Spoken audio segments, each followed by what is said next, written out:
Distinguished guests, excellencies, ladies and gentlemen. I want to thank Professor Yang Dan for inviting me here, and I'm pleased to be with all of you today at the launch and forum of the Consortium for Country and Area Studies. My name is Siddharth Chatterjee, the United Nations Resident Coordinator in China. Today's world is being severely challenged with interlinked crises that are feeding off each other to exacerbate worldwide instability and insecurity, threatening our global progress on the Sustainable Development Goals. We face the highest number of violent conflicts since 1945, including in some of the least expected regions, such as Europe. We are still in the grip of a global pandemic, accompanied by equally pernicious infodemic running rampant on social media platforms that profit from division, hatred, and lies. As many as 1.7 billion people, 1/3 of whom are already living in poverty, are now being highly exposed to the disruptions in food and energy and finance systems that are already triggering increases in poverty and hunger. At the same time, the impact of the climate crisis continues to accelerate. In these uncertain times, the world greatly needs evidence-based knowledge and open dialogue supported by scientific research and conscience of what the former Director General of the United Nations Educational, Scientific and Cultural Organization, Madam Irina Bokova, characterized as, and I quote, "a new humanism for the 21st century," end of quote. This is the right time to revisit those wise words enshrined in the Constitution of UNESCO in 1945, following the devastating Second World War. And I quote, "Ignorance of each other's ways and lives has been a common cause throughout the history of mankind, of what suspicion and mistrust between the peoples of the world through which their differences have all too often broken into war," end of quote.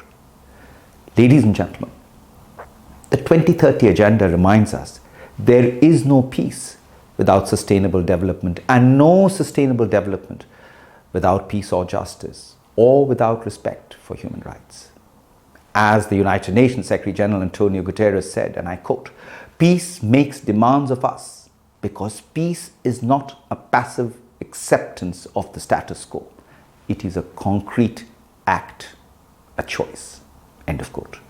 Peace is created and maintained by every one of us and the entire community of nations, creating a solid foundation for inclusive global governance rests upon the intellectual and moral solidarity of all of humanity. Today's launch of the Consortium for Country and Area Studies is a welcome step towards building this foundation. Area studies are highly interdisciplinary. It has a tradition that respects intellectual pluralism and values context, where social scientists closely collaborate with humanists to develop culturally and historically contextualized knowledge of various parts of the world. Area studies are not about one-size-fitting-all instruments, nor should they paint a specific worldview about the clash of civilizations. It should be dedicated to unbiased cross-cultural communication that is objective and contextualized, embracing the complexity and richness of modern human exchanges, promoting dialogue between societies, and celebrating our diversity. As the United Nations Resident Coordinator here in China, I also see the power of area studies to develop a fit-for-purpose and demand-driven solutions to our global challenges and the realization of the 2030 Agenda. This is why the United Nations in China is proposing an International Center for Excellence for Applied Sustainable Development Solutions in Africa, an independent, apolitical research center for advancing sustainable development in all of Africa. The Center of Excellence hopes to embody the spirit of area studies and promote enhanced cooperation between scholars and practitioners from China, the United States, Africa, and all across the world. With rigorous and innovative research, scholars and policymakers will be empowered to rise above experiences of different corners of the world and facilitate transformations on sustainable development in Africa, one of the world's most promising regions, where the youth population is expected to reach over 830 million by 2050 and a demographic dividend waiting to be unleashed. Ladies and gentlemen, President Xi Jinping, in his address to the 2022 World Economic Forum, said that the Global Development Initiative is, and I quote, a public good open to the whole world, which aims to form synergy with the 2030 Agenda for Sustainable Development and boost common development across the world. End of quote. Our global challenges are interconnected and can only be addressed through reinvigorated multilateralism, with the United Nations at the center of those efforts.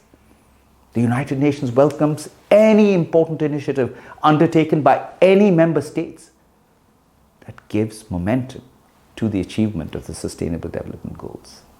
It is our common agenda, as put forward by the United Nations Secretary General, to re-embrace global solidarity, to renew the social contract between governments and their people within societies, and to end the infodemic plaguing our world, to correct the glaring blind spot in how we measure economic prosperity and progress, to think for the long term, to deliver more for young people and succeeding generations, and to be better prepared for the challenges ahead, to build a stronger, more networked and inclusive multilateral system anchored within the United Nations.